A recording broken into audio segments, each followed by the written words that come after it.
الرحیم اللہم صلی علی محمد وآلہ وعطرتہ بعدد کل معلوم لک استغفر اللہ العظیم الذی لا الہ الا هو الحی القیوم واتوب الیہ لا الہ الا اللہ محمد رسول اللہ صلی اللہ علیہ وآلہ وسلم قل هو اللہ احد اللہ الصمد لم یلد ولم یولد ولم یکن لہ کفوا احد اشہد ان لا الہ الا اللہ وحدہ لا شریک لہ واشہد ان محمدا عبدہ ورسولہ یا ہادی رب لا تذر علی الارض قوما ظالمین آمین برحمتک یا ارحم الراحمین۔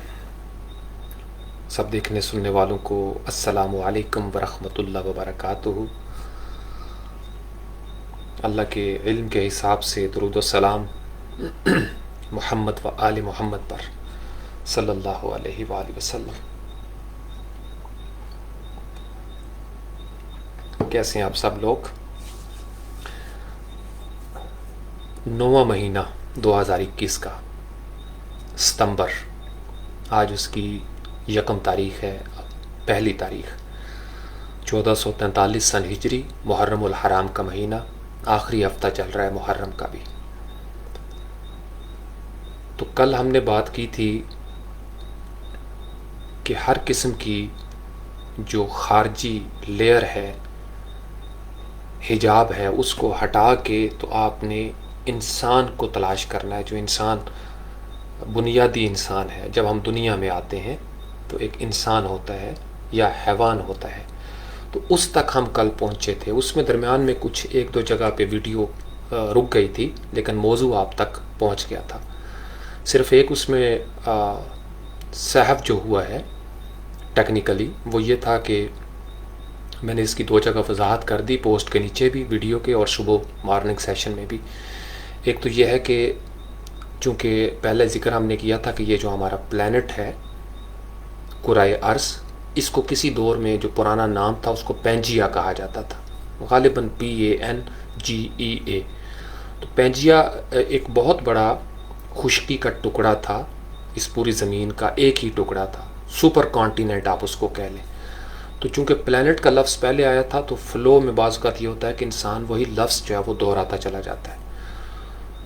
تو یہ بالکل ایک بنیادی بچوں کے نالج کے حساب سے یہ بات ہے کہ دنیا 7 بر اعظموں پر مشتمل ہے۔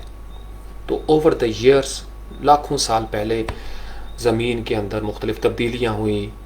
جو ماہر ارضیات ہیں وہ اس کے بارے میں ہمیں بتاتے ہیں کہ کس طریقے سے زمین کے ٹکڑے جو ہیں وہ علیحدہ علیحدہ ہوتے گئے، ٹیکٹونک پلیٹس ہیں وہ موو کر رہی ہیں، پھر کہیں کہیں پہ وہ آپس میں جب ٹکرائیں تو ان کے ٹکرانے سے جو زمین درمیان میں تھی وہ ابھر کے پہاڑی سلسلے بن گئے، جیسے K2 وغیرہ ہے ہمارا، یا ماؤنٹ ایورسٹ وغیرہ۔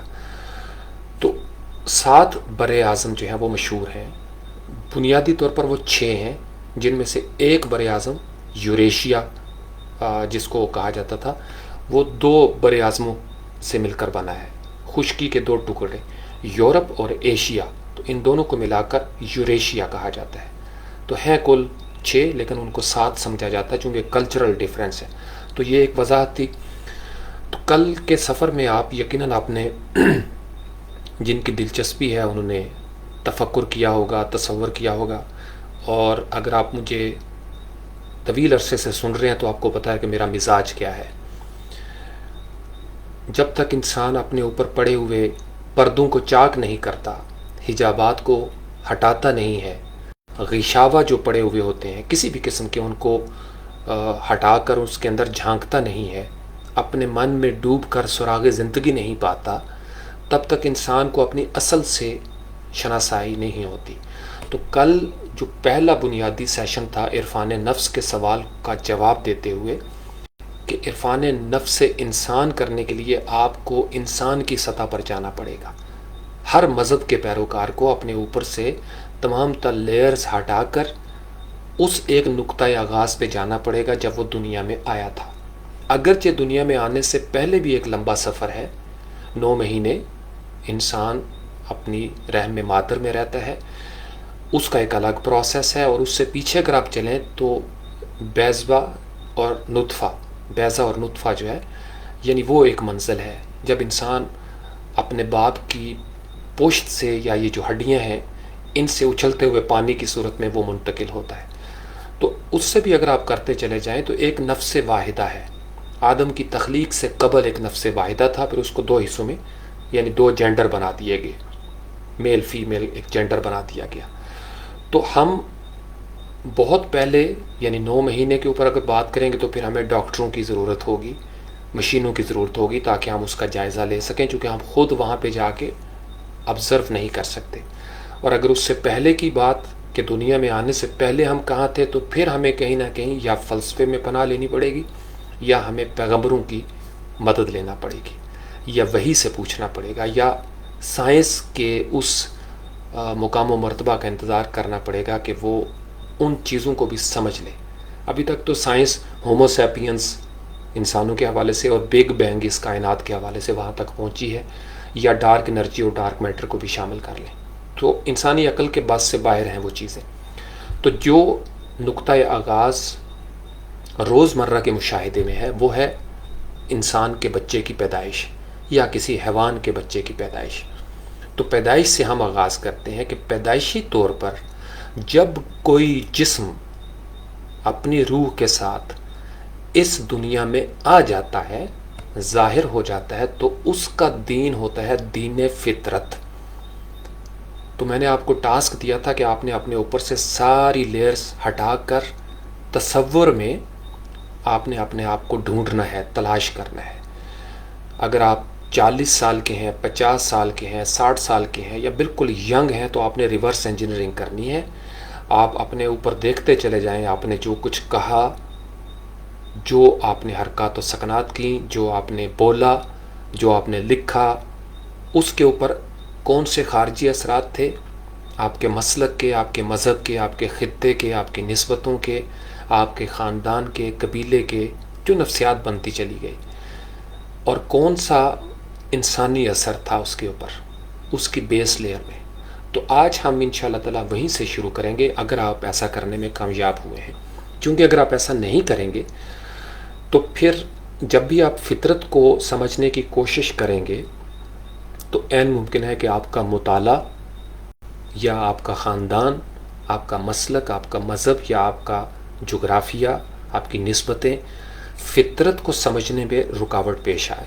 وہ رکاوٹ پیش کر دیں گے. اس کی وجہ یہ ہے کہ دین فطرت پر بات کرنے سے پہلے ہمیں فطرت کو سمجھنا ضروری ہے ہمارے لیے.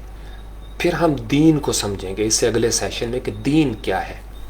تو انسان ہم نے آج سمجھنے کی کوشش کرنی ہے اور فطرت کو سمجھنے کی کوشش کریں گے. انسان کا جو لفظ ہے، ہمیں بشر کہا گیا، عبد کہا گیا، انسان کہا گیا، ہیومن کائنڈ، مین کائنڈ، یہ مختلف ایک نوع ہے، ہماری ایک کیٹیگری ہے، بنی نوع انسان، یعنی نوع انسان کی اولاد ہے ہم. جو ہماری سپیشی ہے وہ انسان ہونا ہے. تو انسان کا لفظ الف کے نیچے زیر ہے، یہ مکسور ہے الف. اگر اس کے اوپر پیش ہو تو انس کا لفظ بنتا ہے. انس اور انس، انس جو ہے وہ انسیت، محبت، وہ اس کی کیفیت ہوتی ہے جو انس کے اندر ہونی لازمی ہے. تو یہ جو انس ہے، جن و انس دونوں کے نیچے یہ زیر ہے. ایک جن ہے، ایک انس ہے. تو ان کو ابھی ہم قرآن سے مثال نہیں لے رہے کہ انسان کا مقصد کیا ہے، وہ ہم بعد میں دیکھیں گے تاکہ ہمارا فطری طور پر بہاؤ ہو، چونکہ ہم بالکل بیس لیئر پہ گئے ہوئے ہیں. اور بیس لیئر پہ ابھی تک کوئی پیغمبر نہیں آئے، کوئی وحی نازل نہیں ہوئی، کوئی سائنٹیفک ڈسکوری ہمارے سامنے نہیں ہے، کوئی کتاب نہیں، کوئی پمفلٹ نہیں، کسی نے ہمیں کچھ بتایا نہیں. تو ہم صرف وہاں سے کوشش کر رہے ہیں کہ ہم اپنے انسان ہونے کو سمجھ سکیں. انسان ہونے کو سمجھنے کے لیے بھی ہمیں انسانوں کی ہی ضرورت پڑی ہے، ورنہ ہمیں تو آج تک شاید یہ بھی پتہ نہ چلتا کہ ہم انسان ہیں. تو بہرحال یہاں سے ہمیں مستعار لینا پڑے گی. ہم الفاظ استعمال کر رہے ہیں، میں بولنے کے لیے، آپ سمجھنے کے لیے. تو انسان کا جو لفظی مطلب ہے ہماری انسانی لغات میں، جو اس کا مطلب یہ ہوتا ہے کہ ایک خاص حیت میں بنا ہوا جسم اور اس کے اندر ایک خاص کیفیت، اس طرح کی حرکات و سکنات، یہ خاص قسم کی سپیشی، جنس، نو، اس کو ہم انسان کہتے ہیں۔ اب دوسری چیز ہے فطرت۔ فطرت کے بارے میں بڑے مکتبہ فکر ہے، یعنی فطرت کو مختلف انداز میں استعمال کیا گیا۔ تو ایک آیہ کریمہ کی مجھے اجازت دیجیے، سورۃ الروم جو کہ 30ویں سورہ مبارک ہے اور اس کی آیت کا نمبر بھی 30 ہے، 30۔ پہلے آپ کو ایک میں نے 25-30 کا بتایا تھا سورۃ الفرقان کا، جس میں قرآن کی بات تھی رمضان المبارک میں۔ آج کا جو کوڈ ہے آپ کے لیے بڑا ضروری ہے اس کو سمجھنا، 30-30۔ تو 30-30 آپ کو یاد رہے گا۔ 30-30 کے کوڈ کو سمجھنا اس لیے ضروری ہے کہ اس کے اندر آپ کو فطرت کی پہچان ہو جائے گی۔ تو سورۃ الروم قرآن پاک کا 30واں سورہ، اللہ تعالیٰ کی ذات فرماتے ہیں کہ بسم اللہ الرحمن الرحیم، فَأَقِمْ وَجْهَكَ لِلدِّينِ حَنِيفًا، یہ پہلا حصہ ہے اس کا، فَأَقِمْ وَجْهَكَ لِلدِّينِ حَنِيفًا فِطْرَةَ اللَّهِ الَّتِي فَطَرَ النَّاسَ عَلَيْهَا لَا تَبْدِيلَ لِخَلْقِ اللَّهِ ذَلِكَ الدِّينُ الْقَيِّمُ وَلَكِنَّ أَكْثَرَ النَّاسِ لَا يَعْلَمُونَ۔ یہ بہت خوبصورت آیہ کریمہ ہے، I am in love with it. اس کی وجہ یہ ہے کہ میری زندگی میں جو روشنی ہوئی ہے، جہاں سے مجھے مختلف سوالات کے جوابات ملے ہیں، وہ اس 30-30 کا ایک اعجاز بھی ہے اس کے پیچھے، چونکہ یہ بالکل میں اپنے پیٹرن آپ کے ساتھ اب شیئر کرتا جا رہا ہوں مختلف لیئرز میں۔ آج دوسری لیئر ہے انسان اور فطرت ہونے کو ہم نے سمجھنا ہے۔ تو انسان کی ہم نے بات کر دی، اب ہے کہ انسان دین فطرت پر پیدا ہوا ہے۔ تو فطرت کا دین کیا ہے؟ تو پہلے فطرت کو سمجھ لیتے ہیں۔ فطرت کے بارے میں جیسے انگلش میں لفظ ہے نیچر بھی کہا جاتا ہے، پھر اسی طریقے سے طبیعت، خصلت، حیت، دستور، سنت، طریقہ کار، پیٹرن، مختلف الفاظ استعمال ہوتے ہیں۔ لیکن سورۃ الروم کی یہ جو آیہ کریمہ میں نے تلاوت کی ہے، اس سے مراد کیا ہے؟ تو پہلے لفظوں کو دیکھ لیتے ہیں۔ فَأَقِمْ، فا آپ کو پتہ ہے پس کے لیے استعمال ہوتا ہے، اقم قائم ہونے سے یہ لفظ ہے، جیسے قیوم کا لفظ ہے، یا حیو یا قیوم میں قائم ہو جانا۔ اسی سے آپ کو پتہ ہے کہ مستقیم یا استقامت کے لفظ بھی اردو زبان میں آتے ہیں۔ تو فَأَقِمْ جو ہے اس کا تعلق ہے پس قائم رکھو، اپنے آپ کو جوڑے رکھو، مرکوز رکھو، یعنی آپ کے قدم جو ہیں ان میں لغزش نہیں آنی چاہیے، طبیعت میں لغزش نہیں آنی چاہیے۔ یہ ایک ایسا کام ہے جو نان سٹاپ کرنا ہے آپ نے۔ کون سا کام نان سٹاپ کرنا ہے؟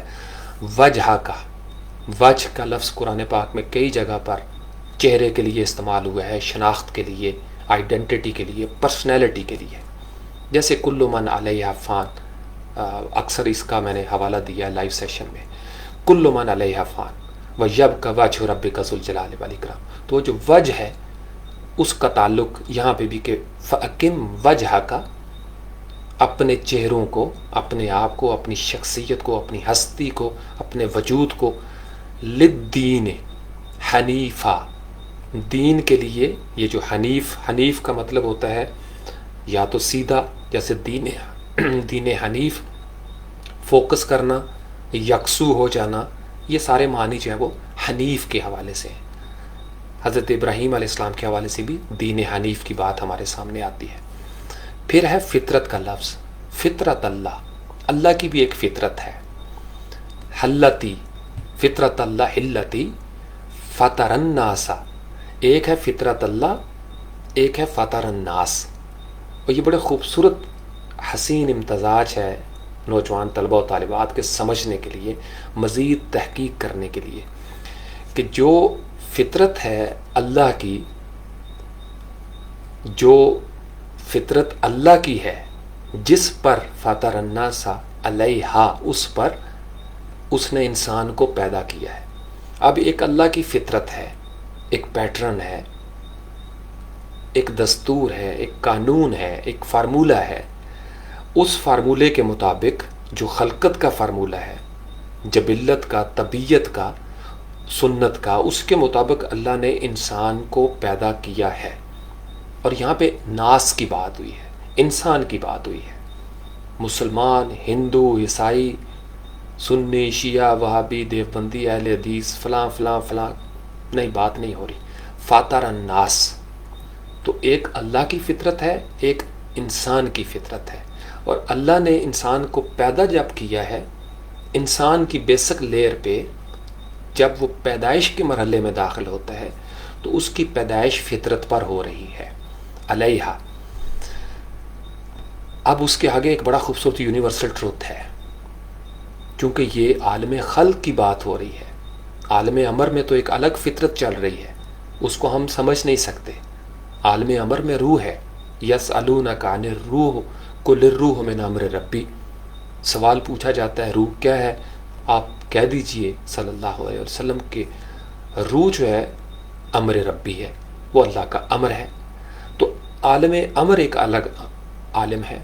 عالم خلق میں ہم بیٹھے ہوئے ہیں، چونکہ عالم امر کی بات پہ آپ، وہ ایک ایسی لسی ہے، اس میں جتنا پانی ڈالتے جائیں وہ لسی جو ہے وہ پتلی ہوتی جائے گی۔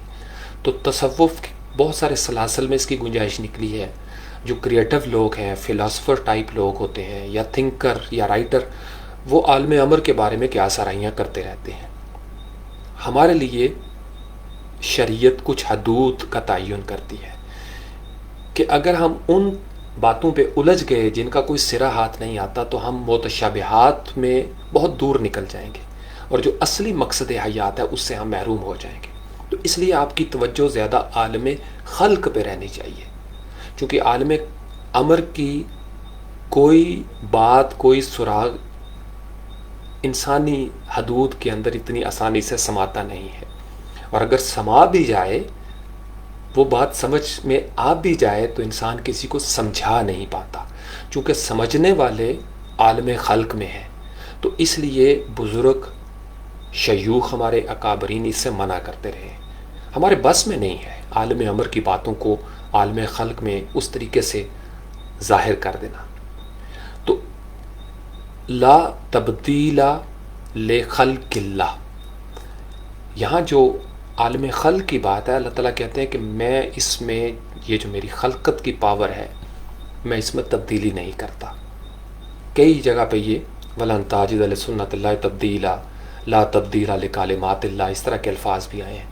تو اللہ تعالیٰ کا ایک ہی دستور چل رہا ہے ایز فار ایز فطرت انسانی از کنسرنڈ، یعنی آدم علیہ السلام اور آج کے دن تک جو بچے درمیان میں پیدا ہوئے ہیں، انسان کے بچے، ناس کے بچے، وہ ایک خاص فطرت پر پیدا ہو رہے ہیں، اور ان کی اس خلقت میں کوئی تبدیلی نہیں ہو رہی۔ لا تبدیل لخلق اللہ، لا تبدیل لخلق اللہ، ذالک الدین القیم۔ تو شروع میں فاقم آیا تھا، یہاں پہ قیم کا لفظ آ گیا ہے کہ بے شک یہی وہ دین ہے۔ آپ کو پتہ ذالک ذرا اشارے کی طرف چلی جاتی ہے بات، کہ یہی وہ دین ہے جو درست ہے، قائم ہے، سیدھا ہے۔ کون سا دین؟ جو فطرت کے پاس ہے۔ اب یہاں پہ دین کی بات آ گئی، تو پہلے تین باتیں سمجھیں: اللہ، انسان اور فطرت۔ اب اس کے درمیان جو چوتھا لفظ ابھر کر سامنے آیا ہے وہ ہے دین کا لفظ۔ گویا انسان اور اللہ کے درمیان جو فطرت کا ایک رشتہ ہے، اس فطرت کا ایک دین ہے، اس فطرت کا ایک دین ہے، اور وہ جو دین ہے اس فطرت کا، وہ دین اللہ کی طرف سے آ رہا ہے۔ اب وہی دین فطرت بچے کو وراثتاً منتقل ہو جاتا ہے جب وہ اس دنیا میں آتا ہے۔ اب آپ سمجھ گئے یہ فلسفہ کہ ہر بچہ دین فطرت پر پیدا ہوتا ہے، ہر بچہ دین فطرت پر پیدا ہوتا ہے۔ ابھی ہم مذہب کی بحث نہیں کر رہے، میں نے صرف قرآن کی یہ آیا کریمہ آپ کو، چونکہ میرا بیک گراؤنڈ مسلمان ہے اور میں اوور دا ایئرس ان سارے پیٹرن سے گزر کے کسی نتیجے پہ پہنچا ہوں، میں آپ کو اس لیے ایگزیکٹ وہی پورنے ڈال کے دینے کی کوشش کر رہا ہوں تاکہ آپ کو آسانی ہو چیزوں کو سمجھنے میں۔ تو لا تبدیل لخلق اللہ ذالک الدین القیم۔ اب آگے بڑا خوبصورت اس کا حصہ ہے، وَلَٰكِنَّ أَكْثَرَ النَّاسِ، اکثر، میجورٹی، انسانوں کی اکثریت۔ اب وہ انسان جو دین فطرت پر پیدا ہو رہے ہیں، ان انسانوں میں سے انسانوں کی اکثریت لا یعلمون، وہ نہیں جانتی۔ گویا ہمارے سامنے اب دو گروہ بن گئے۔ ایک انسانوں کا وہ گروہ ہے جو جانتا ہے کہ انسان دین فطرت پر پیدا ہوا ہے. انسان کی فطرت کیا ہے, فطرت کا دین کیا ہے, اور انسان, دین اور فطرت کا خالق کون ہے.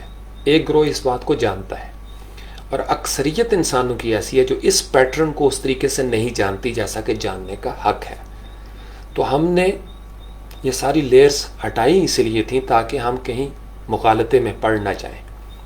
ہمیں یہ شائبہ نہ ہو جائے کہ چونکہ یہ لیئر پہلے سے لگی ہوئی ہے لہٰذا ہم چونکہ مسلمان ہیں اس لیے ہر بات کو ہم اسلام کی نظر سے دیکھتے ہیں. چونکہ ہم عیسائی ہیں لہٰذا ہم مجبور ہیں کہ ہم عیسائیت کے ساتھ اپنے آپ کو دیکھیں. یا میں ہندو گھرانے میں پیدا ہو گیا ہوں تو پاس میں نے ہندو تعلیمات کی روشنی میں ہی حقیقت کو دیکھنا ہے. تو میں نے آپ کو اس لیے کہا کہ ساری چیزیں پہلے ریموو کر دیں. اتنی جرت ہونی چاہیے, میرے اندر تو ہے, اور میں آپ کو دعوت عام دے رہا تھا کل بھی. تو ساری لیئرز کو جب ہم ہٹا دیتے ہیں, جو بنیادی انسان ہے اس پر ریسرچ کی ضرورت ہے. تو بچوں کے اوپر ریسرچ کریں, یہ آپ کا اگلا ٹاسک ہے. بچوں کو دیکھا کریں بچوں کا دین کیا ہے, کون کون سی چیزیں کب کب ان کو مل رہی ہیں, اور وہ کن خطوط پر چلنا شروع ہو جاتے ہیں. میں نے آپ کو کہا تھا گراؤنڈ میں مختلف بچے اکٹھے کر لیں تو آپ کو پتہ نہیں چلے گا کہ یہ بچے کون سے بچے ہیں, کس کے بچے ہیں, کس ملک کے ہیں. ہاں نین نقشے سے تھوڑا بہت آپ اندازہ لگا سکیں گے, گیس ورک ہو جائے گا نا. نین نقش چائنیز یا اس طرح کا, تو بچے بچپن سے ہی کچھ تھوڑے بہت اس طرح کی چھوٹی ناک والے یا چھوٹی چھوٹی آنکھوں والے ہوں گے, تو کچھ آئیڈیا لگائے جا سکتے ہیں. لیکن یہ نہیں پتا آپ کو کہ مذہب کیا ہے ان کا, ذات پات ان کی کیا ہے, قبیلہ ان کا کون سا ہے. ٹھیک ہے, تو پھر اگر آپ اس بچے کے گلے میں سلیب لٹکا دیں تو وہ ایک کرسچن بچہ بن جائے گا. اس کے سر پر کوئی ٹوپی پہنا دیں اس طرح کا مسلمانوں والا, ماما پہنا دیں سبز رنگ کا یا سفید رنگ کا, تو وہ مسلمان ہو جائے گا. اگر آپ اس کو مندر کے حوالے سے کوئی نشانی لگا دیں تو وہ ہندو ہو جائے گا. یا بابا جی گرو نانک کے حوالے سے کوئی لگا دیں, اس طرح کی پگڑی باندھ دیں, تو بچہ چھوٹا سا ہوگا لیکن وہ سکھ کا بچہ ہوگا کیونکہ اس نے بھی اسی طرح کی پگڑی باندھ رکھی ہے. ٹھیک ہے جی. تو انسان کے اوپر یہ لیئرز لگنا شروع ہو گئی. پھر وہ لینگویج لرننگ کا ایک پروسیس الگ سے ہوتا ہے. تو اس لیے میں نے آپ کو ریورس گیئر لگوایا تھا. ابھی ہم صرف بچے پہ رہتے ہیں, تو بچوں کی جبلت پہ غور کیا کریں, ان کے اندر جو کیوریسٹی ہے اس پہ غور کریں, ان کی بنیادی ترین ضروریات پہ غور کریں, ان کے سوالات پہ غور کریں, ان کی آنکھیں جو چمک رہی ہیں, متلاشی نظریں, تجسس ہے جو ان کی ذات میں, اس پر غور کریں. وہ اس دنیا میں آ کر کیا دیکھ رہا ہے اور کس طریقے سے وہ پلوٹ ہوتا جاتا ہے, کس طریقے سے وہ سفید چادر میلی ہوتی جاتی ہے, کس طریقے سے اس کے اوپر پرنٹ لگنا شروع ہو جاتے ہیں, موریں لگنا شروع ہو جاتی ہیں. مختلف ڈپارٹمنٹس میں سے بچہ گزرتا ہے, بڑا ہوتا جاتا ہے اور اس کے اوپر سٹیمپس لگنا شروع ہو جاتی ہیں. Certified by, verified by, approved by, recommended by, یا ناٹ ریکمینڈڈ بائی, یا ڈس اپرووڈ بائی. آپ سمجھ رہے ہیں؟ تو مختلف چھاپے خانے مسلک کے, مذہب کے, روایتوں کے, وطن کے, نسبتوں کے لگ رہے ہیں اس کے اوپر. تو اگر آپ انتہائی بچپن میں جا کر اس کیفیت کو سمجھیں گے, اور اس سے پہلے کہ وہ چھاپا خانہ لگے آپ کے اوپر, آپ تو لگ چکے ہیں نا, اب یہاں پہ بیٹھے ہوئے, لیکن اگر آپ تصور میں وہاں چلے جائیں, کبھی کبھی نماز کے بعد بیٹھا کریں جائیں نماز پہ, اور غور کیا کریں کہ جو کچھ آپ کہہ رہے ہیں یا بلیو کرتے ہیں وہ کہاں سے آ رہا ہے, وہ آپ کا بلیف سسٹم, یہ جو آپ کی نفسیات ڈیولپ ہو گئی ہے یہ کیسے بن گئی ہے, یہ جو آپ کی عادت آپ کو پڑی ہے یہ کیوں پڑی ہے, یہ جو آپ لفظ بول رہے ہیں یہ کہاں سے پڑھے تھے آپ نے, کیسے آپ اس طرح سونا شروع ہو گئے, اس طرح جاگنا شروع ہو گئے, کیوں آپ بات بات پہ ایک مخصوص قسم کا رد عمل دیتے ہیں, یہ جو آوازیں نکل رہی ہیں, یہ جو اظہار ہے یہ کہاں سے آیا آپ کے پاس. تو سوچتا ہے انسان, سوچنا بہت ضروری ہے, اسی کا نام ہے ریزننگ کرنا, کہ آپ اپنا دماغ استعمال کرتے ہیں, چونکہ عقل بھی ہے آپ کے پاس. بچہ جو چھوٹا سا ہے نا, سارے اعضاء اس کے نظام کھا بھی رہا ہے, رو بھی رہا ہے, مسکرا بھی رہا ہے, پیار محبت محسوس بھی کرتا ہے, بھوک بھی ہے اس کے پاس, پیاس بھی ہے اس کے پاس, لاڈ کو محسوس بھی کرتا ہے, روتا بھی ہے, مسکراتا بھی ہے. تو بچے کے اندر یہ احساسات موجود ہیں. تو جو ہم بڑے ہوتے جاتے ہیں ہمارے یہ احساسات کسی اور ڈھب میں شکل اختیار کرنا شروع ہو جاتے ہیں، ڈھل جاتے ہیں، یا ہم بے حس بھی ہو جاتے ہیں. ہمارا ماحول، ہمارا سماج، ہمارے حادثات، ہماری کیفیات بے حس ہو جاتی ہیں، ہمیں بنا دیتی ہیں. تو بیس لیئر پہ احساسات ابھی زندہ ہیں. ہر چیز بڑی پیور اللہ تعالیٰ دے کے بھیجتے ہیں انسان کو. یہ جائے کہ چند ایکسیپشنل کیسز پہ جس پہ کچھ پیدائشی طور پر محرومیاں ہوتی ہیں، لیکن اس کی کمی کسی اور طریقے سے پوری ہو چکی ہوتی ہے. تو وہ ایک چھوٹا سا سیگمنٹ ہے. ان محرومیوں کو ایکسیپشنل کیسز میں رکھ کے ہم آگے بڑھتے ہیں، جو 9 آؤٹ آف 10 ٹائمز، بلکہ 9.99 آؤٹ آف 10 ٹائمز جو ہو رہا ہے وہ ایک نارمل بچے کی پیدائش ہے. پھر وہ جب بچہ پیدا ہوا ہے تو وہ اس کا جینڈر بھی ہے کوئی، ہم نے ایک نام رکھا ہوا ہے ہی اور شی والا. تو اس جینڈر کی تقسیم کے بعد کچھ کیفیات بدلتی چلی جاتی ہیں، احساسات بدلتے چلے جاتے ہیں، کچھ ادائیں بدلتی چلی جاتی ہیں. کچھ معاشرے میں پہلے سے ہوتی ہیں کہ لڑکے اس طرح نہیں کرتے، یہ لڑکیوں کا کام ہے. لڑکیاں اس طرح بات نہیں کرتی، یہ لڑکے اس طرح کرتے ہیں. یہ لباس لڑکوں کا ہے، یہ لڑکیوں کا ہے. لڑکے اس طرح کے بال رکھتے ہیں، لڑکیاں اس طرح کی بات. تو وہ ہمارے ماحول میں پہلے سے کچھ رسم و رواج ہوتے ہیں، رسوم و رواج. اس کے مطابق لڑکی ریز ہوتی جاتی ہے، لڑکا ریز ہوتا جاتا ہے. ایک دولہا بنتا ہے، ایک دلہن بنتی ہے. آپ سمجھ رہے ہیں؟ تو اس آیا کریمہ کو پھر سے اس کا ترجمہ ذرا سنیے گا. اے نبی صلی اللہ علیہ وسلم، یا ہم انسان جو اس آیا کریمہ کو جس وقت بھی پڑھیں گے یا سنیں گے، فَأَقِمْ وَجْهَكَ لِلدِّينِ حَنِيفًا، یکسو ہو کر، یکسو فلی کنسنٹریٹڈ انداز میں، فلی فوکسڈ انداز میں. یہ نہیں کہ مذبذبین بین ذالک، تذبذب نہیں ہونا چاہیے. آپ نے جیسے مراقبہ کیا جاتا ہے، یوگا کیا جاتا ہے، تو فلی فوکسڈ ہو کر آپ نے اپنا رخ، اپنے جسم کا، اپنے نظریات کا، اپنے چہروں کا اس دین کی سمت میں جما دینا ہے، یا اس فطرت پر جما دینا ہے جس فطرت کے مطابق اللہ تعالیٰ نے انسانوں کو پیدا کیا ہے، بھیجا ہے. چونکہ اللہ کی جو خلقت ہے، اس کی جو ساخت ہے، جو اس نے بنائی ہوئی ہے، اس میں کوئی تبدیلی نہیں کر سکتا. لا تبدیل لخلق اللہ. اور یہی بالکل راست، متوازن دین ہے، سچا، سیدھا، درست، ہر لحاظ سے متناسب، مناسب، مگر اکثر لوگ جانتے نہیں ہیں. تو مجھے یہ 30 جو ہے اکثر یہ دعوت فکر دیتی تھی کہ میں فطرت پر غور کروں، اور اسی وجہ سے میری مارننگ واک جو ہے وہ زیادہ ڈیولپ ہو گئی. ایک تو وہ نیچرل سائنسز ہے نا، نیچر، یہ جو کرۂ ارض پر چڑیاں ہیں، پرندے ہیں، دریا ہے، نہریں ہیں، جھیلیں ہیں، پہاڑ ہیں، یہ ابس نہیں ہے، یہ ساری علامات ہیں. اس پر غور کرنے کے لیے قرآن جگہ جگہ پہ آپ کو تفکر کی دعوت دیتا ہے. تو ایک تو ہم نے اس پر بھی غور کرنا ہے. ایک ہیومن نیچر بھی ہے، کچھ جبلت بھی چل رہی ہے، کچھ نیچر بھی چل رہی ہے، پھر کچھ ہیبٹس ڈیولپ ہو رہی ہیں. بعد ازاں انسان بار بار ایک عمل دہراتا ہے، اس کی ہیبٹ بن جاتی ہے، اور ہیبٹ سیکنڈ نیچر بھی بن جاتی ہے. ہاں، جب عادت راسخ ہو جائے، پک جائے، تو انسان کی فطرت میں شامل ہونا شروع ہو جاتی ہے. تو انسانوں کی ایک مخصوص فطرت ہے جو پوری دنیا میں انسانوں پر وہ کلیہ اپلائی ہوتا ہے. تو ہر خطۂ زمین پر 7 بر اعظموں میں پیدا ہونے والا انسانی بچہ ایک طرح کی فطرت پر پیدا ہو رہا ہے. سائنس اس پہ تجربات کر چکی ہے اور ایک کامن لنک تلاش کر چکی ہے. اس کو وہ ڈیوائن لنک کہتے ہیں کہ دیر از سم تھنگ. کوئی شروع میں وہ اس کو انٹیلیجنٹ ڈیزائن کہتے تھے کہ کوئی وجہ ضرور ہے کہ بچہ بر اعظم یورپ میں پیدا ہوا، یا ایشیا میں، یا افریقہ میں، یا آسٹریلیا میں پیدا ہو رہا ہے، یا امریکہ میں شمالی جنوبی. تو ایک خاص اس کے اندر رنگ ڈھنگ ہے، ایک ڈھب ہے اس کا، ایک طرح کی کیفیات سے وہ گزر رہا ہے. ایک تو یہ 9 منتھس والا کاؤنٹنگ، یہ بڑی حیران کن تھی کہ انسان جو پوری دنیا میں، ایک تو وہ ہے نا جو پری میچور برتھ ہو جاتی 7 مہینے میں، یا 8 مہینے میں بھی ہو جاتی ہے بعض اوقات. تو 9 مہینے ایک سٹینڈرڈ جو کہا جاتا ہے پوری دنیا میں، یہ 9 منتھس کا بڑا فلسفہ ہے.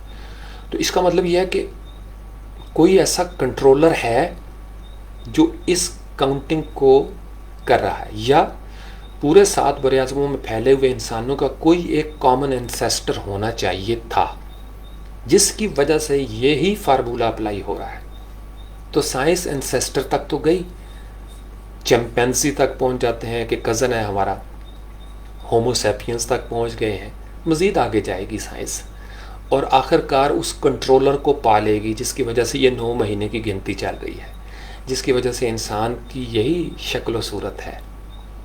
9.99 ٹائمز آؤٹ آف 10 یہی شکل و صورت ہے.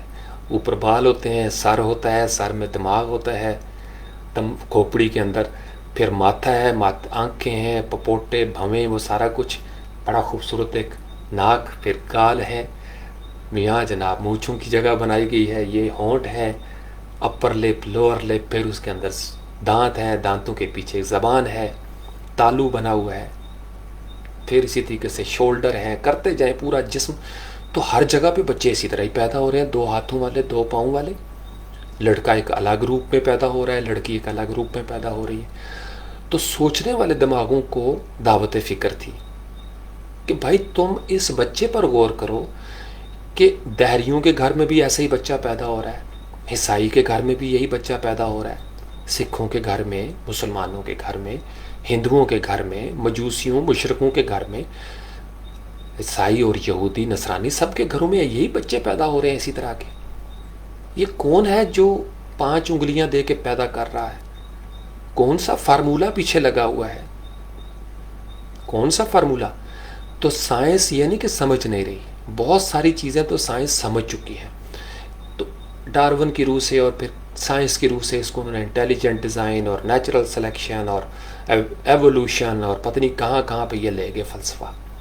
اب ڈیوائن لنک تک بات پہنچی ہے کہ there should be some common model, کوئی پیٹرن ہونا چاہیے پیچھے. وہ جو پیٹرن ہے وہ قرآن فطرت کہہ رہا ہے. گویا یہ جو سیمپل ہے انسان کا، جو 21ویں صدی میں بھی اسی طرح کا بچہ پیدا ہو رہا ہے، یہ سیمپل کہیں بنایا گیا ہوگا، اس سیمپل کی بنیاد رکھی گئی ہوگی. ہمارے عقیدے کے مطابق یہ وہی سیمپل ہے جو آدم کی صورت میں بنایا گیا تھا، یہ انسان کا وہی تھا. پھر اس ایک سیمپل سے آگے پھر 2 وجود بنائے گئے. جو مٹی آدم کو لگی کچھ ہوا سے نکال لی گئی، کچھ ادھر سے نکال کے ادھر لگا دی گئی. آپ سمجھ رہے ہیں؟ تو مرد اور عورت اگر اس جینڈر کو ختم کیا جائے تو پیچھے ایک ہیومن باڈی بچتی ہے، لیکن اس ہیومن باڈی پہ کچھ اعضاء عورت کو اضافی طور پر زیادہ امپروو کر کے دے دیے گئے اور کچھ مردوں کو مل گئے. یہاں سے فرق ڈال دیا. اور یہ فرق صرف انسانوں میں نہیں آیا، اینیمل کنگڈم میں بھی یہی فرق رکھا، آبی حیات میں بھی یہی فرق ہے، میل فیمیل کا ایک تصور ہے، اسی سے ایک پروسیس چل رہا ہے. تو مچھلیوں پہ غور کیا جا رہا ہے، ہر چیز پہ غور کیا جا رہا ہے. مرغی مرغے کو لے لیں، چڑی چڑے کو لے لیں، کوی اور کوے کو لے لیں، تمام جگہوں پہ جو جینڈر ہے، جو میل فیمیل ہے، وہ ریپروڈکشن کا باعث بن رہا ہے. اب وہ پیٹرن انسانوں میں، جانوروں میں میٹنگ ہو رہی ہے، ڈیٹنگ ہو رہی ہے، بریڈنگ ہو رہی ہے، ریپروڈکشن ہو رہی ہے. تو کوئی کنٹرولر تو ہے جو ایک فارمولے کے مطابق پوری دنیا میں اس آبادی کو بڑھائے جانے کا ایک سبب بنا ہوا ہے. تو اس کا تعلق بھی کہیں اس ایک فطری نظام کے ساتھ ہوتا ہے. تو جب انسان غور کرتا ہے فطرت کے اوپر تو وہ پا لیتا ہے ان پیٹرنز کو، اس فارمولے کو جو کہ فطرت اللہ ہے، جو اللہ کی فطرت ہے. اور جب انسان جتنا زیادہ تفکر کرتا چلا جاتا ہے اتنا ہی زیادہ اس کے دل میں عاجزی پیدا ہوتی ہے.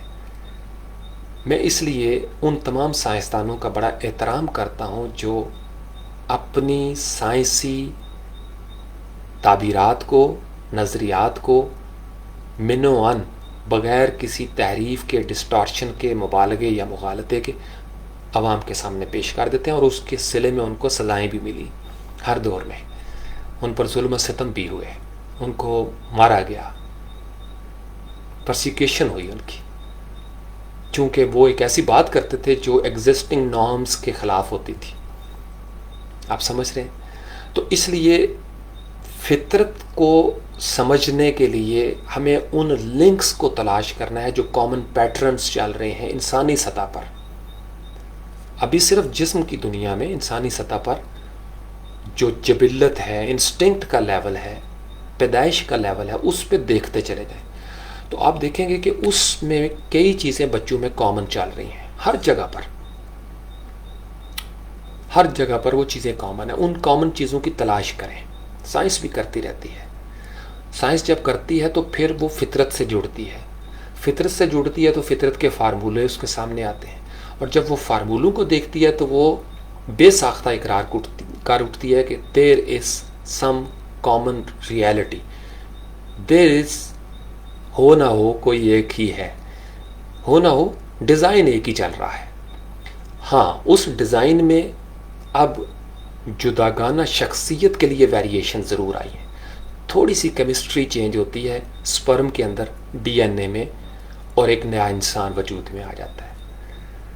اب وہ منرلز کی وجہ سے ہو رہا ہے، کرتوتوں کی وجہ سے ہو رہا ہے، کس وجہ سے ہو رہا ہے، نسل در نسل وہ ویریشنز جو ہے نا سپرم کے اندر، ایگ کے اندر، وہ کہیں پہ ہو رہی ہے. 50% پیرنٹ والد کی طرف سے، 50 ماں کی طرف سے. کہیں نہ کہیں کوئی کہ بال کالے پیلے ہو رہے ہیں، سفید ہو رہے ہیں یا بھورے ہو رہے ہیں، آنکھیں نیلی پیلی ہو جاتی ہیں. تو موسم کا اثر، ماحول کا اثر، وہ اثرات مرتب ہوئے ہیں جس کی وجہ سے ہم مختلف جسموں کی ساخت کے ساتھ پیدا ہو جاتے ہیں. کچھ کمزور، کچھ طاقتور. کچھ نطفے ہی کمزور ہوتے ہیں تو بنیاد ہی کمزور پڑتی ہے اس طریقے سے. آپ سمجھ رہے ہیں؟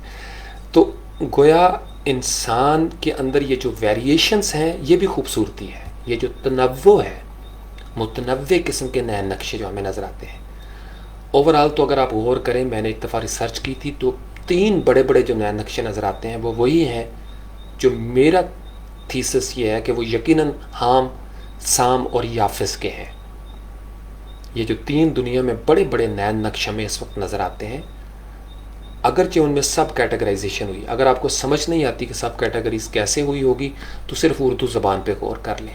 کئی لہجے، پنجابی پہ غور کر لیں، کئی ایکسنٹ ہیں اس کے اندر، کتنی ویرائٹیز ہیں. ہمارے ویاں والی والے جو شنا ہیں ان کی الگ ایک ڈفرینٹ، سرگودا کی طرف چلے جائیں ڈفرینٹ، ملتان کی طرف تھوڑا ڈفرینٹ. پشتو میں بھی تو یہی ہوا ہے. پھر آپ دیکھ لیں کہ ہر ادبی تحریک کے سب گروپس بنے ہیں، ہر سیاسی تحریک کے سب گروپس بنتے آ رہے ہیں. دین جو تھا اس کے اندر کئی فرقے بنتے آ رہے ہیں. کتابوں کے تراجم مختلف ہو گئے، تفاسیر مختلف انداز میں لکھی گئی. یہ انفرادیت ہے، چیزوں کو نئے سرے سے پیش کرنا. سائنس میں بھی تو یہی ہوا نا، مختلف لوگوں کے نظریات سامنے آتے چلے گئے. تو ایک ذرا سی کیمسٹری چینج ہوتی ہے، ذرا سی بیالوجی بدلتی ہے، ذرا سی زوالوجی بدلتی ہے، ذرا سا زمین کے اندر ایک تغیر و تبدل آتا ہے، ایک ذرا سی ٹریگل چینج ہوتی ہے، کن یکون ہو جاتا ہے، بالکل ہی ایک نیا وجود سامنے آ جاتا ہے. اب اس پہ خوراک کے اثرات ہو رہے ہیں یا ماحول کے اثرات ہو رہے ہیں، تربیت کے ہو رہے ہیں، نو لمٹ، بہت سارے اثرات ہو سکتے ہیں، یو نیم اٹ. وہ ساری لیئر جو ہم نے مائنس کی ہوئی تھی، وہ ساری مائنس جو ہم نے کی ہوئی تھی ان کو ایک ایک کر کے اب آپ نے اپنے آپ کے ساتھ جوڑتے جانا ہے. کیونکہ اس سے اگلے سیشنز جو ہوں گے وہ انہی سے متعلق ہوں انشاءاللہ تعالیٰ بشرط زندگی. پھر آپ کی آنکھیں حیرت سے پھیل جائیں گی کہ ہمارے ساتھ دراصل ہو کیا رہا ہے، ہم کب کب کیا کیا کہتے ہیں، اور کیوں ہم مجبور ہوتے ہیں کسی موقع پر گالی دینے کے لیے یا تشدد پر مائل ہونے کے لیے یا انتہا پسند ہونے کے لیے. وہ جذبے کب پیدا ہوئے، وہ ٹریننگ کب آئی، ذوق کے وہ پیمانے کب منظر عام پر آئے، وجدان کس طریقے سے ڈیولپ ہوتا چلا گیا، ذوق کس طریقے سے اعلیٰ اور پست ہوتے چلے گئے. ہماری جو ذوقیات ہوتی ہے یا ادبیات ہوتی ہے یا رسمیات ہوتی ہیں، ان میں تغیر و تبدل کیسے پیدا ہوتا چلا گیا. تو یہ بڑے دلچسپ سیشن ہونے والے ہیں انشاءاللہ تعالیٰ. اس میں ہمارے پاس سائنس بھی آئے گی، فلسفہ بھی آئے گا، انسان کی اپنی زندگی کی باتیں بھی ہوں گی. وہ تمام آسان لہجے میں جو باتیں ایک عام سکول گوئنگ بچہ سمجھ سکتا ہے، چونکہ میں آپ کو زیادہ پیچیدہ دقیق قسم کے مسائل پہ نہیں الجھانا چاہتا، اس پہ کتابیں، you go to any library you find thousands of books. کسی ایک مسلک، کسی ایک موضوع پر ہزاروں کتابیں آپ کو مل جائیں گی. گوگل پہ سرچ کریں، archive.org پہ چلے جائیں، اسکرپٹ پہ چلے جائیں. ہر موضوع پر ہر مسلک میں ہزاروں کتابیں، ہر موضوع پر مذہب میں ہزاروں کتابیں، ہر موضوع پر سائنس میں ہزاروں لاکھوں کتابیں. کون سا گوشہ ہے جس پر کتاب نہیں ہے؟ آپ سمجھ رہے ہیں؟ یعنی مودودیت، پرویزیت، غامدیت، قادیانیت، بریلویت، دیوبندیت، وہابیت وغیرہ وغیرہ. یہ میں نے آپ کو ٹرمنالوجی بتائی ہے کہ اس طرح کے موضوعات پہ کتابیں میں پڑھ چکا ہوں. پھر داڑھی کی شرعی حیثیت، ذکر کی شرعی حیثیت، پھر متع کی شرعی حیثیت، پھر رد شیعہ، رد بریلویت، فتنہ غامدیت، فتنہ مودودیت، فتنہ قادریت، طاہر القادری کی علمی جہالت کا محاکمہ. جس مسلک کے پاس چلے جائیں ان کی کتابیں بھری ہوئی ہیں. حدیثوں کی طرف آ جائیں، احادیث کے مجموعے اہل سنت کے ہاں جو صحاح ستہ مشہور ہیں، اور اس میں بھی اختلاف ہے ابن ماجہ کے بارے میں. بعضوں کے نزدیک ابن ماجہ اس معیار پر پورا نہیں اترتی کہ اس کو صحاح ستہ میں شامل کیا جائے، لہٰذا موطا امام مالک سوٹیبل کینڈیڈیٹ ہے.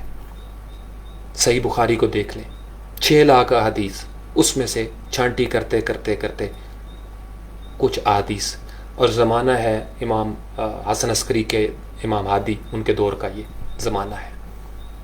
اختلاف ہی اختلاف. یہ جو اہل سنت کے ہاں یہ صحاح ستہ کا جو تصور تھا، ان کے رد میں کتابیں لکھی گئیں. اچھا، ان کی تشریحات کی گئیں، جیسے فتح الباری، اس طرح کی مختلف تعقیلات، تشریحات ہوتی چلی گئیں. پھر اسماء الرجال بنا تو اختلاف شروع ہو گیا بہت سارا. ایک صحیح بخاری اور اس سے آگے کئی ورائٹیز بن گئی اس کی، کہ اہل سنت بریلویت ان کے ہاں ایک ڈیفرنٹ شرح ہے، دیوبندیت میں ڈیفرنٹ شرح ہے. جیسے تراجم میں فرق ہے. آپ کو عام گھروں میں، جو عام گھر ہوتے ہیں، ایک تو ہوتا ہے نا علماء کے گھر یا مجتہدین کے گھر، ان کے گھر تو ساری کتابیں ہوں گی، لیکن عام گھروں میں آپ کو جس کا جو مسلک ہے ویسا ہی ترجمہ نظر آئے گا، کیونکہ اس کے علاوہ ترجمہ پڑھنا گناہ ہے. عام طور پر ہم اسی طرح کی چھاپ میں رہنا چاہتے ہیں. آپ سمجھ گئے؟ آپ کو ہر چیز پہ ورائٹی نظر آتی ہے. تو ایک ذرا سا کانسیپٹ چینج ہوتا ہے کسی رائٹر کا، پیر صاحب ایک ذرا سی نئی بات کرتے ہیں، ضد میں کی ہو، ان پر آمد ہوئی ہو، غصے میں کر دی ہو، منہ سے نکل گئی ہو، اب اس پہ مریدین کا ایک گروہ کھڑا ہو جاتا ہے. آنے والے وقتوں میں ایک نئی سب کیٹیگری بن جاتی ہے. میں نے چونکہ تحریف کو سائیکولوجیکلی پڑھ رکھا ہے، مجھے پتہ ہے کہ گروہ کیسے بنتے ہیں، تحریف کیسے ہوتی ہے، 1.5 انچ کی مسجدوں تک نوبت کیسے آتی ہے، کیسے انسان نسل در نسل بچھڑا بناتے ہیں، کیسے 40 دنوں کے اندر اندر ایک نئی تحریک اٹھ کھڑی ہوتی ہے، کیسے انسان کی سرشت اس کو بور کرتی ہے، وہ کچھ نیا کر گزرتا ہے، کیسے وہ طوفان میں پھنس کے اللہ کو پکارتا ہے، اور کیسے ساحل پہ پہنچ کے کہتا ہے کہ یہ میری محنت تھی، میں اپنی چپوؤں کی مدد سے بچ گیا ہوں. انسان کی نفسیات بھی چل رہی ہے نا ساتھ ساتھ. تو ایک ذرا سی کیمسٹری چینج ہوتی ہے، کسی خطے کی آب و ہوا بدل جاتی ہے، ایک ذرا سا تغیر و تبدل، ارتعاش پیدا ہوتا ہے، وائبریشن پیدا ہوتی ہے، کیفیت بدل جاتی ہے. ایک ذرا سی ہوا چلتی ہے، انسان کا موڈ تبدیل ہو جاتا ہے. یہاں سے لاہور سے مری کا سفر شروع کریں تو ایک دم کیفیات بدلتی چلی جائیں گی، بتدریج ان میں تبدیلی آتی جائے گی. موسم بدلتے ہیں، لباس بدل جاتے ہیں، کیفیات بدل جاتی ہیں. تو گویا ہر وقت یہ ویریشنز آ رہی ہیں. سننے میں آیا ہے، کتابوں میں موجود بھی ہے، سند بھی ہے کہ پرانے وقت میں لوگ لمبے قد کے تھے. روایات میں بھی ہے، سائنس بھی ثابت کر رہی ہے عاد و ثبوت کے حوالے سے. کچھ ڈیڈ باڈیز ایسی ملی ہیں، کچھ اسکیلٹنس، کچھ فاسلز جو لمبے لمبے قد کے تھے. جانوروں کے بھی، جیسے ڈائنوسارس بہت بڑے بڑے جانور تھے، ہاتھی بہت بڑے بڑے تھے، دیو قامت، قوی الجثہ. انسان کا بھی حضرت آدم علیہ السلام کے حوالے سے عمریں بڑی طویل تھیں. نوح علیہ السلام کا بھی ہمیں حوالہ ملتا ہے، سائنس بھی کہہ رہی ہے. وہ کیا وجہ تھی؟ چونکہ انسان جوں پولوشن کی طرف جاتا ہے چیزیں جو ہیں اس اپنے معیار سے گرتی چلی جاتی ہیں. وہ پولوشن کسی بھی قسم کی ہو. جسم کی پولوشن جسمانی ضعف پر منتج ہوتی ہے. نظریات کی آلودگی نظریاتی ضعف کا نتیجہ نکالتی ہے. جس دور میں جس طرح کی خیانت ہوئی یا آلودگی پیدا ہوئی یا تعفن پیدا ہوا، جس سطح پر شخصیت، کردار، جسم و روح یا نظام میں، اسی طرح کی آبادیاں بنتی چلی گئیں، اسی طرح کے نتائج نکلنا شروع ہو گئے. یہ پیٹ فارمولے ہیں اللہ تعالیٰ نے بنا رکھے ہیں. جو جس فارمولے کو، جس ٹریگر کو چھیڑے گا، جس سوئچ کو آن کرے گا، وہ بتی لال ہو جانی چاہیے، وہ بتی روشن ہو جائے گی یا وہ چراغ بجھ جائے گا. بسم اللہ الرحمن.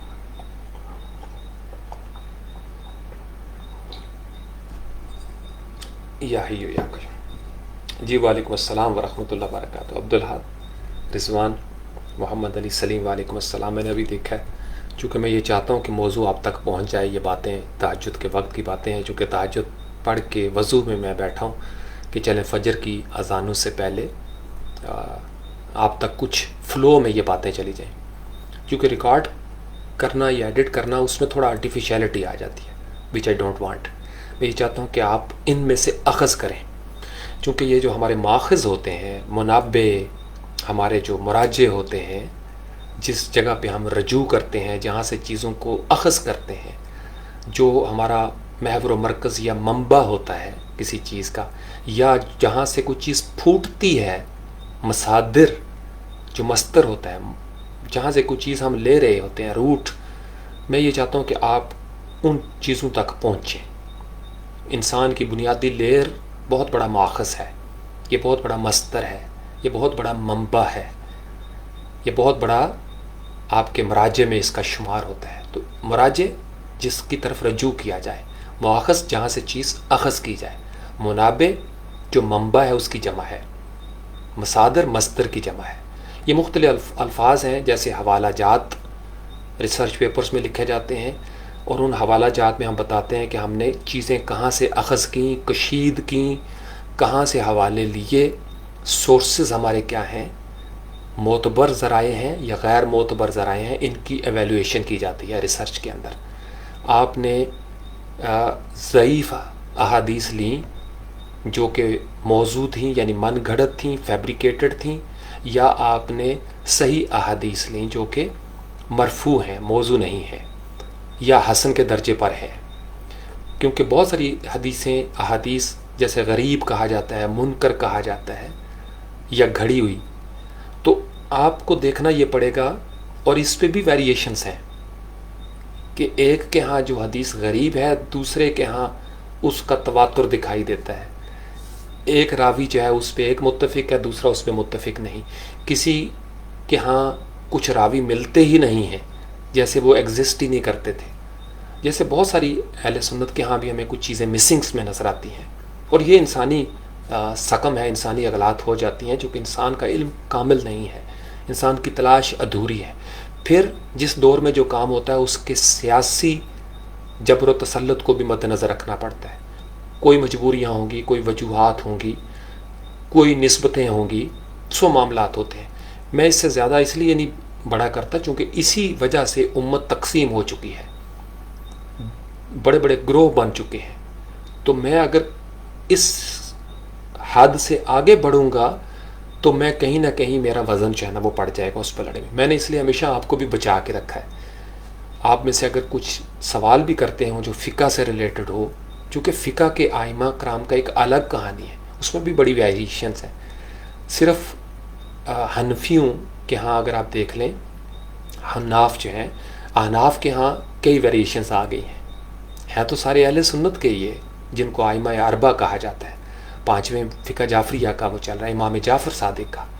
تو امام ابو حنیفہ، امام مالک، امام شافعی، امام احمد بن حنبل. تو پھر وہاں سے بھی آگے کئی ویریشنز ہیں، شافعیہ میں، مالکیہ میں، حنابلہ کے اندر مختلف ویریشنز آ گئی ہوئی ہیں. تو جو ہی آپ اس جیسے اہل حدیث ہے تو وہ بالکل حدیث کے ساتھ ان کا ایک تمسک ہو جاتا ہے.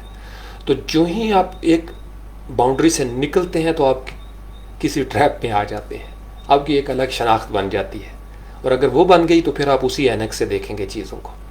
تو میں اس لیے کوشش کر رہا ہوں کہ میں یہ نہیں کہہ رہا کہ شناخت نہیں ہونی چاہیے. شناخت جب آپ انسان ہونے کی پہچان کر لیں گے نا, تو پھر آپ میں وہ تصادم پیدا نہیں ہوگا, وہ بغض پیدا نہیں ہوگا کہ میں ٹھیک ہوں اور باقی ساری دنیا غلط ہے. یہ کیفیت پیدا نہیں ہوگی.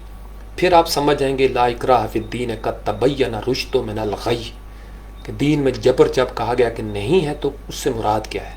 اور جب کہا گیا کہ ہدایت اور گمراہی کو علیحدہ علیحدہ کر دیا گیا ہے, حق اور باطل جدا گانا ہے, تو پھر آپ کے اندر یہ جو غم و غصہ کی کیفیت ہے یہ افراط و تفریط میں نہیں جائے گی, بلکہ یہ امتاً واسطاً لتکون, جو میانہ روی ہے, جو اعتدال ہے, یہ آپ کو نصیب ہو جائے گا. اگر if you fail in achieving the true essence of that base layer, danger is, خطرہ یہ ہے, اور اس پہ آپ کو کاشس رہنا چاہیے کہ آپ ایکسٹریم لیول پہ چلے جائیں گے, کسی نہ کسی انتہا پہ گر جائیں گے, یا بالکل دین سے بیزار ہو جائیں گے, یا غلو کر بیٹھیں گے.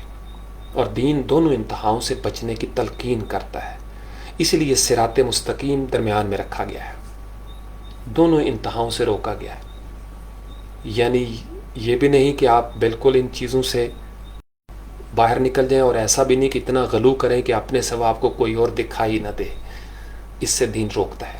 اب آپ کو ویریشنز کی سمجھ آ گئی. میں نے آپ کو مختلف شعبے گنوائے. ہر جگہ پہ ہر انسان نے, اور یہ انسان کی مجبوری ہے, وہ نئی کتاب کیوں لکھتا ہے؟ کیونکہ وہ یونیک ہونا چاہتا ہے. اس کو لگتا ہے کہ اس کے پاس کوئی سچ کی ایک نئی شکل پہنچی ہے. ہر شاعر کا اپنا انداز ہے, اپنا اسلوب ہے, اپنا دیوان ہے.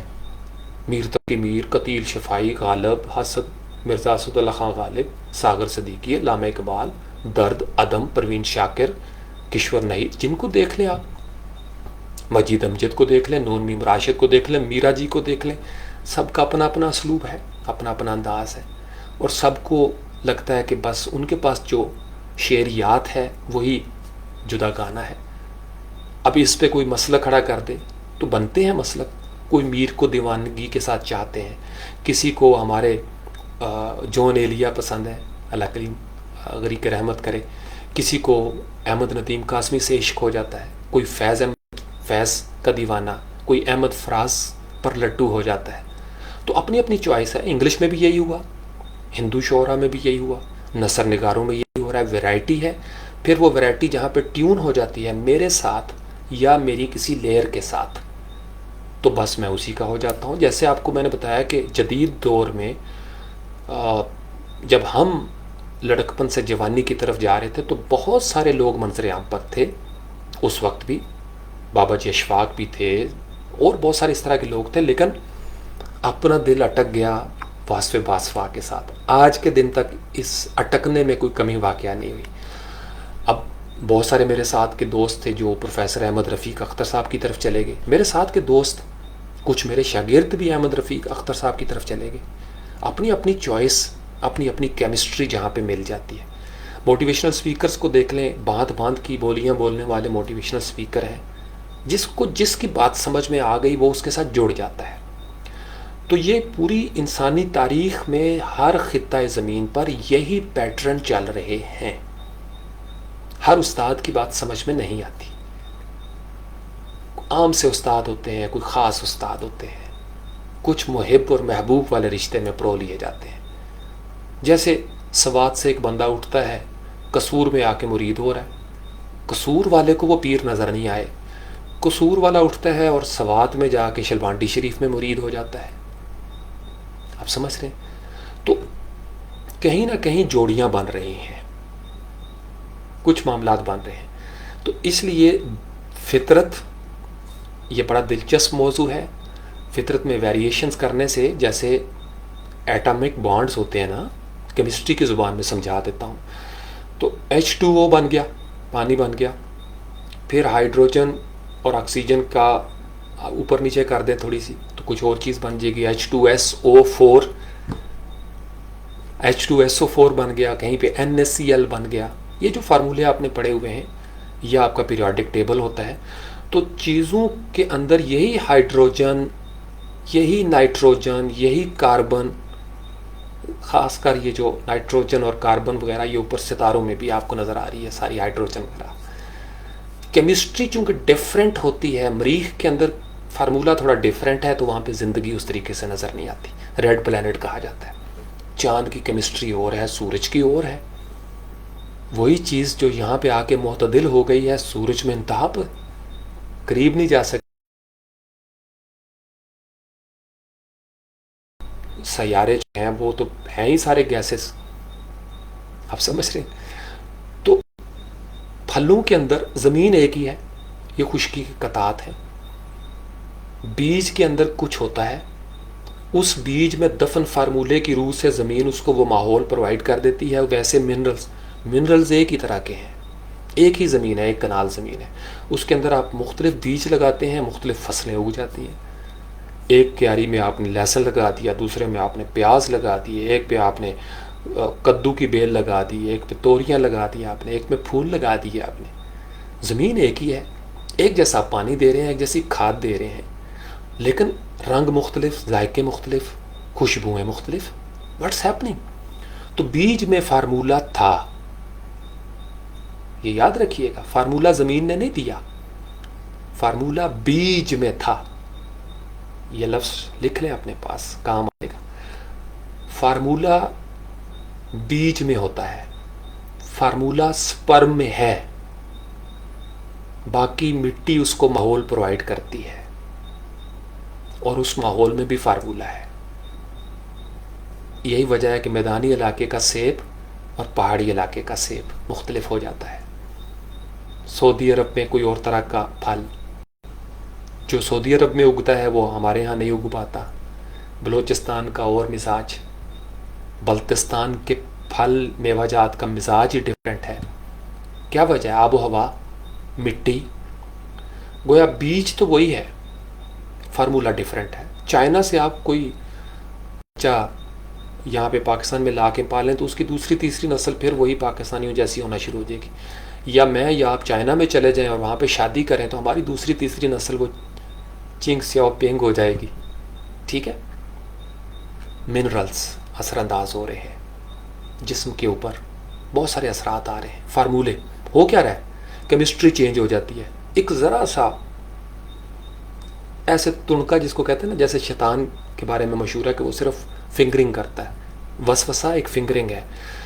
یہ وسوسہ چھوٹی چیز نہیں ہے، یہ آپ کے وجود کی کیمسٹری کو مکمل طور پر بدل کے رکھ دیتا ہے اگر آپ اس کو پہلی سٹیج پہ نہ روکیں. یہ انسان کو قاتل بنا دیتا ہے، انسان کو پتہ نہیں مجرم بنا دیتا ہے. من شر الوسواس الخناس الذی یوسوس فی صدور الناس من الجنۃ والناس. ہلکا سا ٹپکایا جاتا ہے اور انسان مایوس ہو جاتا ہے. کوئی بندہ آتا ہے اور وہ ایک بیج لگاتا ہے اور آپ کے اندر امید کے پھول کھل اٹھتے ہیں. جیسے میں نے آپ کو بتایا تھا کہ کچھ لوگوں کو دیکھ کے چہرے کھل جاتے ہیں، کچھ کو دیکھ کے مرجھا جاتے ہیں، کچھ کو دیکھ کے آپ اپنی باہوں کو پھیلا لیتے ہیں اور کچھ کو دیکھ کے آپ سکڑنے لگتے ہیں. تو بیج میں بھی فارمولا، زمین میں بھی فارمولا. اب جو بارش برس رہی ہے اس کا بھی فارمولا. زمین مردہ تھی، ہم نے بارش برسائی، دیکھو اس کو کیسے زندہ کر دیا. تو زندگی پڑی ہوئی تھی زمین کے اندر، بارش کی منتظر تھی. تو ہمارے وجود میں کچھ صلاحیتیں خوابیدہ ہوتی ہیں. انسان میں کچھ ایسی چیزیں ہیں جو چھپی رہتی ہیں، جب تک ان کے اوپر وہ بارش نہیں برستی یا ان کو وہ ماحول نہیں ملتا، وہ ان کی خوابیدہ صلاحیتیں اندر ہی چھپی رہتی ہیں اور ایک وقت آتا ہے گل سڑ جاتی ہیں. یہاں سے پھر آپ کے وہ ماحول کی کہانی شروع ہو جاتی ہے کہ جس کو جتنا اچھا ماحول ملتا چلا جاتا ہے تو وہ اگر بیج اچھا تھا تو اس کا فارمولا اگ جاتا ہے. لیکن اگر بیج ہی کچھ اس طرح کا ہو تو اس اچھے ماحول کے بعد وہ کانٹے دار جھاڑی ہی اگے گی. وہ خاردار ماحول میں ہی، چونکہ اس کو ماحول اچھا ملا لہٰذا اس کا شر پھیل گیا. خیر والے کا ماحول خیر کی طرف بڑھتا ہے، شر والے کا ماحول اگر اچھا ہو جائے، خوراک اچھی ہو جائے، قوت و اختیار بھی مل جائے تو اس کا شر زیادہ قوت و اختیار والا ہو جاتا ہے، زیادہ زرخیز ہو جاتا ہے۔ تو آج ادھر ہی روک لیتے ہیں جی۔ سبحان ربک رب العزت عما یصفون وسلام علی المرسلین والحمد للہ رب العالمین، وآخر دعوانا ان الحمد للہ رب العالمین۔ اللہ کے علم کے حساب سے درود و سلام محمد و آل محمد پر صلی اللہ علیہ وسلم۔ میں دعا کرتا ہوں اللہ کریم سامعین، حاضرین، ناظرین، میرے طلباء و طالبات، میرے اساتذہ کرام، میرے رشتہ دار، کزن، بہن بھائی، ہم سب کے ملنے ملانے والے، تعلق والے، جن کے والدین میں سے کوئی ایک یا دونوں، کوئی رشتہ دار دنیا سے چلا گیا ہے، میری بیٹی سمیت میرے تمام رشتہ داروں سے، نانی نانا، دادی دادا، بالخصوص استاد محترم واصف پاسفا، بابا جی سید محمود شاہ، صوفی برکت علی لدھیانوی اور دیگر ہمارے تمام بزرگ، اللہ کریم ان کی مغفرت فرمائے، بخشش فرمائے، ان کے درجات بلند فرمائے، ان کی قبروں کو نور سے بھر دے، ان کو اخروی سفر میں قدم قدم پر آسانیاں ہوں، کرم ہی کرم ہو، رحمتیں ہی رحمتیں، سلامتی ہی سلامتی، برکتیں ہی برکتیں نازل ہوں، اور ان کا حشر انعام یافتہ کے ساتھ ہو، میرا بھی، آپ کا بھی، ہم سب کا، ان والدین کا جو زندہ ہیں اور ہمارے بعد جو نسلیں آئیں گی، ان سب کا حشر نیک انسانوں کے ساتھ ہو، ایسے انسان جو بخشے جائیں، جن کو معاف کر دیا جائے، جن کی مغفرت ہو جائے، جن کو قبول کر لیا جائے جنتوں کے لیے، جن کو جام پہلائے جائے۔ میں دعا کرتا ہوں آپ کے روشن زمانوں کے لیے، اللہ کریم آپ کے رزق میں، عمر میں، کاروبار میں، تعلقات میں، معاملات میں برکت عطا فرمائے، آپ سے ہر قسم کی اسرت تنگی دور ہو جائے، آپ ہر قسم کی نحوست اور نجاست سے محفوظ رہیں، آپ لطیف تر ہوتے چلے جائیں، آپ اپنے انسان ہونے کی فطری خصوصیات کو سمجھ سکیں، آپ فطرت کے قریب تر ہو کر اس کی صداقتوں کو محسوس کر سکیں، آپ دین فطرت کی لطافتوں سے بہرہ مند ہو سکیں، آپ کی ذات پر، شخصیت پر، جسم پر، نظام پر پڑے ہوئے پردے ہٹتے چلے جائیں، حجابات کا کشف ہوتا چلا جائے، آپ پر حقائق کبریٰ منکشف ہوتے چلے جائیں، اور آپ کی زندگی ظلمتوں سے نور کی طرف جانا شروع ہو جائے۔ اللہ کریم آپ کو ظلمتوں سے نور کی طرف لے کے آئے، آپ چیزوں کو بہتر انداز میں، کامل انداز میں سمجھتے ہوئے اپنی زندگیوں کو مزید بہتر اور مزید کامل بنا سکیں۔ اللہ کے علم کے حساب سے درود و سلام محمد و آل محمد پر صلی اللہ علیہ وآلہ وسلم۔ اللہ کے علم کے حساب سے سلامتی ہو، اللہ کی رحمتیں اور اس کی برکتیں ہوں آپ سب پر، آپ سے نسبت رکھنے والے ہر انسان پر، آپ کے اساتذہ کرام پر،